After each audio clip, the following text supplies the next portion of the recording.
What's up, Pisces? Welcome to Wild Pearl Tarot. Today we're going to be doing a timeless love and money tarot reading for you. We're going to start with Oracle just to get an idea of where the energy is taking us. And if you'd like to support the channel in the best way, just simply hitting that like button, become a member and subscribe. And it's totally free, and you can also unsubscribe if you decide I'm total crap later. But a lot of you guys who regularly visit the channel actually haven't joined your own community yet, so I'm just sending out the invitation. Here we have Power Mudra. I'm bursting with energy, exclamation point, drive, get going. Holy heck, there's a lot of energy in that card. And this is how you make the mudra. So each one of these cards comes with a physical gesture that you can do on your end to empower the message. It goes like this. This mudra is a great tonic, Pisces, to help you get out of bed in the morning or as a pick-me-up during the day. First of all, open all the windows and drink a glass of water. This is if you want to do a ritual or routine around it. Rub your hands vigorously and then clap them loudly. Now interlock the fingers, both hands, and turn them so that the palms are facing outwards.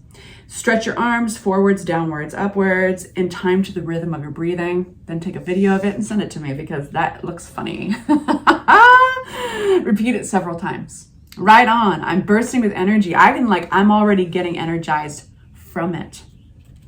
You guys, I just saw the coolest interview. Oh, darn it.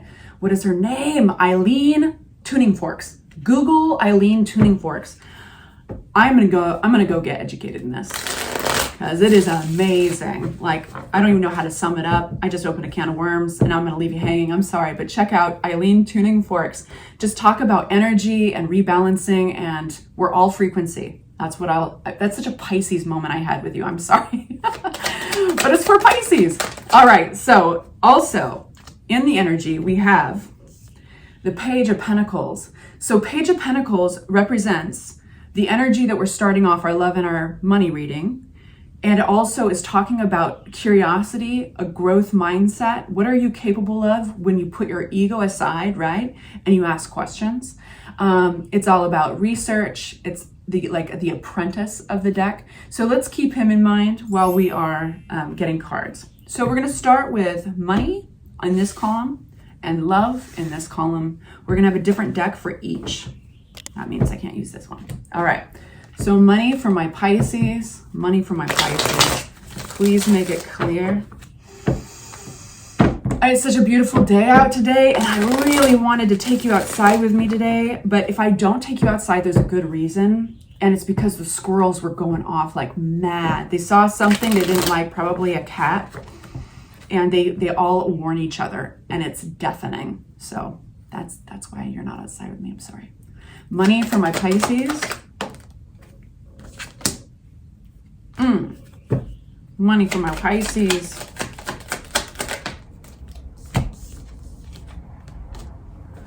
Oh, interesting. What's this two?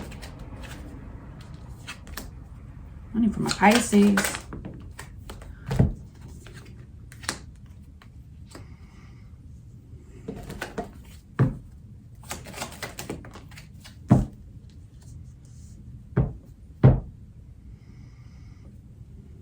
What's this Queen of Wands in reverse? Hey, listen, you got something interesting going on in your money reading. And money reading naturally by default connects with stability and career, right? There is an energy around you that is, I think this is being revealed with the Seven of Swords upside down. That is, this starts with a D. I always forget this word. We all have a word we forget, right? This is, oh, damn it. Hiding something, right? Basically. It's a really obvious word. I know some of you guys are popping with comments right now. So he's trying to get away with something, right? Usually. And upside down, you've got this character who their ego is being revealed in the scenario. This could be somebody you work with or somebody in your close sphere. It could be even a friend. And it's being revealed to you that they could be draining you. They could be like, or not even having your best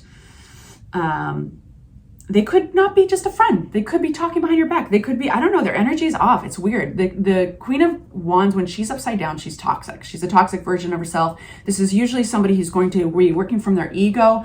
They could be jealous of you.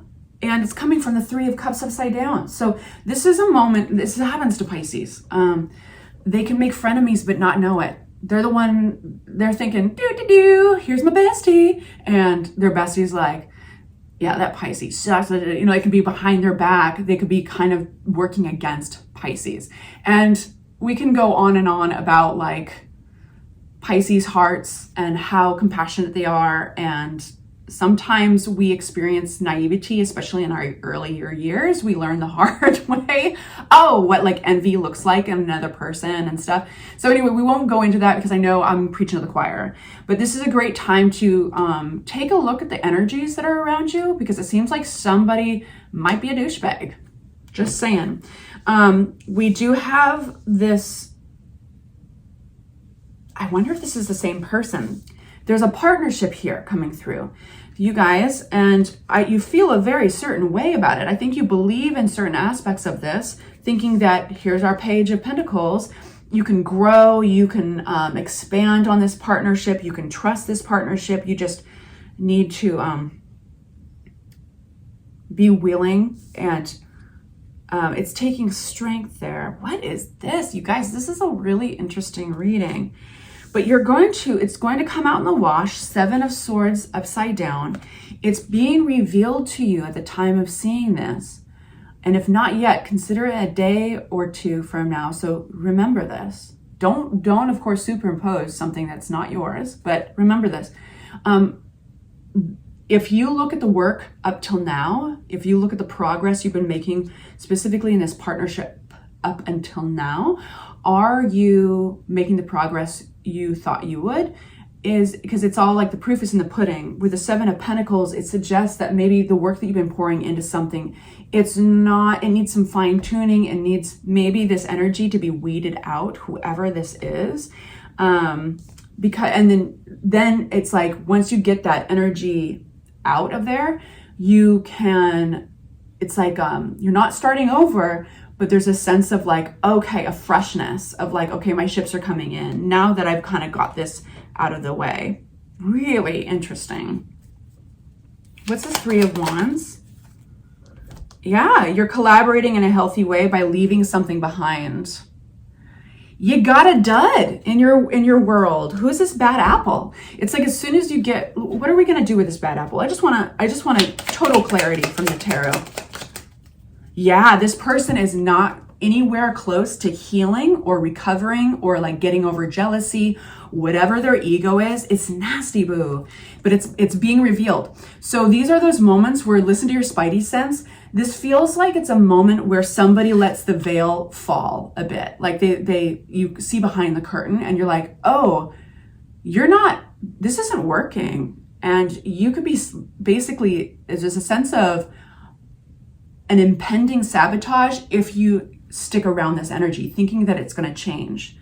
And I do think that a lot of my Pisces I've been talking to have almost stuck by this partnership, and maybe others have even brought it up in a compassionate or diplomatic way. And you're like, I'm just going to stick it out. I think that this can grow. I think I can understand more about this person or this partnership. And you're getting to a point where you're like, okay, hey, this is starting to affect, I'm seeing that like we're just not hitting those long-term goals. Seven of Pentacles upside down, okay? And a quick moment just to say, the flow in my readings are so important for getting the message out. Sometimes I hold a card up and I don't name the card exactly at that time, and I apologize for those moments, but I'm in the flow, and I think it's more important that I get the message out than like we do a tutorial on each card. And I'm going to try my best, because I know a lot of you guys like to read along with me. I try my best to like tell you each card. So thank you for your patience. So Seven of Pentacles upside down, it's like spinning one's wheels a little bit. Like, is this going anywhere? And just to reiterate the message, yes, it is. I think you're weeding out this energy somehow. You're leaving something behind, and this is a fresh collaboration. Now it's like the collaboration is clean. because this energy over here with the Queen of Wands upside down in their ego and possibly envy, it's basically they're the clog in the drain, and all these good things that want to flow through to you can't make it through until you get rid of that clog. It's like spiritual Drano. And then you have this healthy collaboration. Now everything's getting through, but it requires leaving something behind with the Eight of Cups. Very fascinating. We're going to get into your love reading now.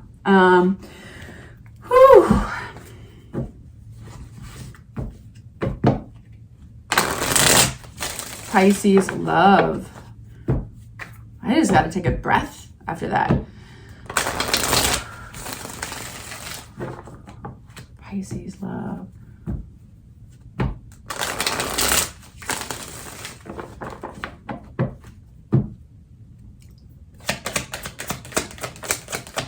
We start with Eight of Swords.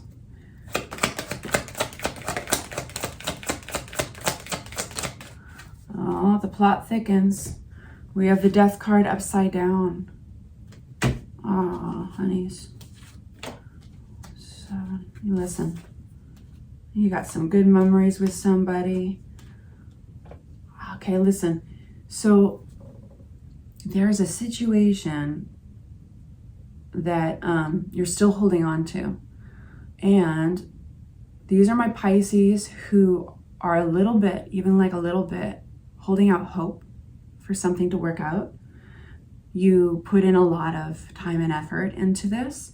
And it's almost feels like that ex-girlfriend or ex-boyfriend that once in a while you just do a search on, and you're like, are they in a good place in their life yet? Like, is it gonna happen?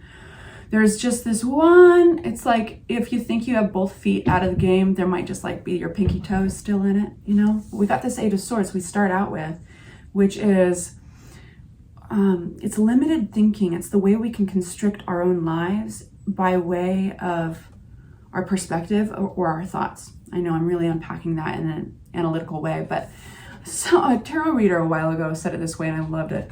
Imagine, oh, Freya's here to comfort you. Okay, let's move these cards over here. So I like that she jumped up when I was describing the Eight of Swords. I think you can break free of this. A tarot reader once described it as that rope that binds her is actually tissue paper. She can break free at any point. She can unbind her eyes and see her intuition and see clearly. But the swords represent her thoughts. And she can walk outside of those limiting thoughts at any point. But there is something that you're holding on to, Pisces, that might have died, at least in the form that it was in.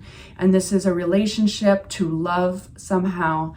The Death card upside down, I always liken it to this kind of morbid analogy. Imagine something is dead. You've been carrying it around with you. Eventually, it's going to start to stink, right?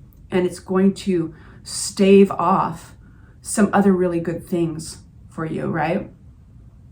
So if you have been, I'm going to give you a couple scenarios. If you've been a Pisces who's like looking for love out there, but you're like, I feel zero flow, you know, I'm not feeling it. I'm not feeling like they're feeling it. I just feel like there's no options. You know, there's just lack of flow. Consider this. What are you possibly carting around with you? I mean, energy is so, we can't see, we communicate on so many levels that beyond our five senses, honey, beyond our five senses that we don't see, that we don't consider. People can sense this possibly about you, this, the Death card that is upside down. What are you possibly carting with you that's kind of keeping away those potential options? For those of you who are in a relationship, I need to see the cards. There's still the same message of holding on to something that is limiting you in the relationship. And it could be an old grudge. It could be something that you have a very good reason for being upset about or not having, but it's something you need closure on. There is still this message of attachment, the sense that you've put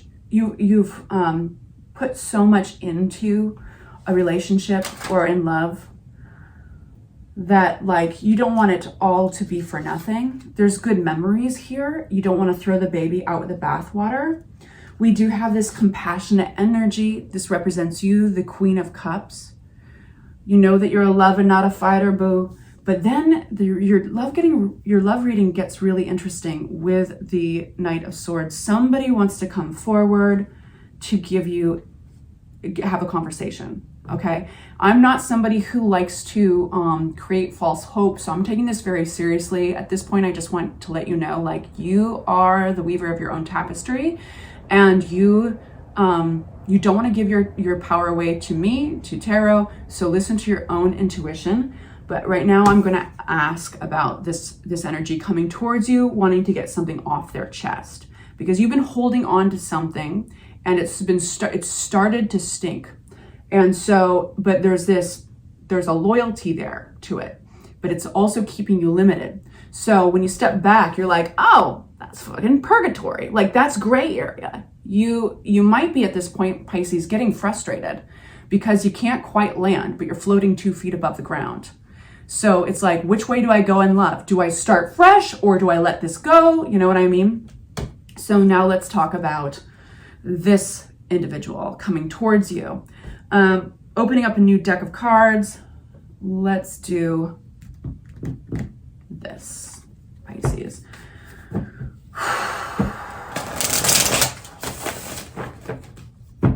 This is communication.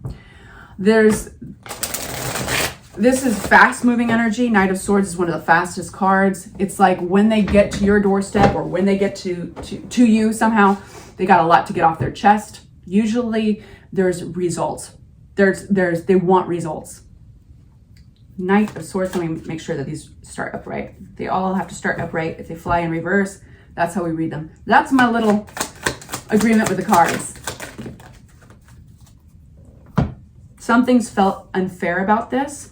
I think that the energy has been held back. So you guys could even be, maybe this person hasn't told you what's going on until now. With the Four of Pentacles right here, you can tell the pentacle under each foot, holding on to each pentacle. It's kind of like it's self-preservation. And there's something that's been going on. Now, this could even be legal. It could be contractual, but it doesn't have to be. It's generally just something that's been imbalanced and unfair. Okay. So this person has been holding back. I do think that you're going to find out about it soon. I think they really want you. They want to go forward. They have all this energy. They have all this yearning and desire with the Ace of Wands. There's a real fire that they have, but there's a tough decision attached to this. And I don't know if it's theirs or yours, Pisces. It's the Two of Swords, and it's a real conundrum. It's like, oh man, my nose is itching right there. She's blindfolded. Behind her is the moon. In tarot, the moon always represents intuition, and she can't see it. And usually when we feel blinded to our intuition, there's fear attached.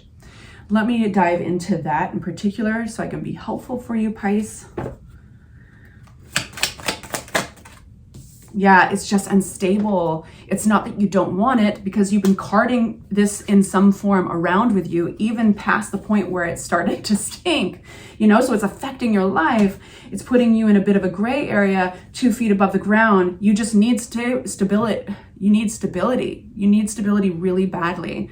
You've already experienced your own version of it, instability, with this person for a while. And can they promise you stability? I think that's why we're getting that Two of Swords. That's what it comes down to. You have the passion. They have the passion, but you can't just have one ingredient, What else for this Two of Swords? What else for this Two of Swords? The Sun. Oh, that's nice. Tell me more about the Sun. That's a relief. Communication is everything here. This is the time when they approach you. This is the time to get it all off your chest, because it looks like this is a potential. This has potential. We've got the Eight of Wands up, down below. Why can't I talk? I'm sorry. The thoughts are coming faster than my mouth can move. We've got potential travel. We've got messages that just want to fly towards you. This has been after a real period of like a lull, a real period of stagnant energy. And there's It might even be overwhelming for you, Pisces, where it's like, okay, you're getting more of the story from them. It's coming with an urgency. It's also in passion, but also there's something absolutely unbalanced about it, absolutely unstable about it. And this is your chance to talk about it. Tell them what you need, what you want, what your bottom line is. And we have this possible fresh start. Something I want to say about this fresh start to you, Pisces, is it's not subtle. Oh my gosh, so sorry. My nose itches really bad when I need to focus on specific cards. I always laugh because I'm like, it's not a very flattering sign, you know? Like, who wants to see somebody rubbing their nose all the time? This possibly looks totally different than like last time you were with this person. This is a very new beginning. So there's aspects of this that are so fresh that you'd be like, you know, a fish out of water, but in the best way. And so with this person. So it's new start energy. It's absolutely the only way that this can survive, the only place this can go, because it allows you to actually cut that dead thing off your ankle that you've been dragging around. Like, you truly have to let this old version go, and so do they. And that's, I think, one of the reasons why you got that Page of Pentacles in the beginning with your Mudra deck, because it was like embracing the curiosity, embracing the unknown. It's the apprentice of the deck, and it allows amazing things into your life when you're willing to grow and learn. So we've come full circle, my loves. I hope that was helpful. Take good care. Consider liking and subscribing the video, and I'll talk to you soon. Bye-bye.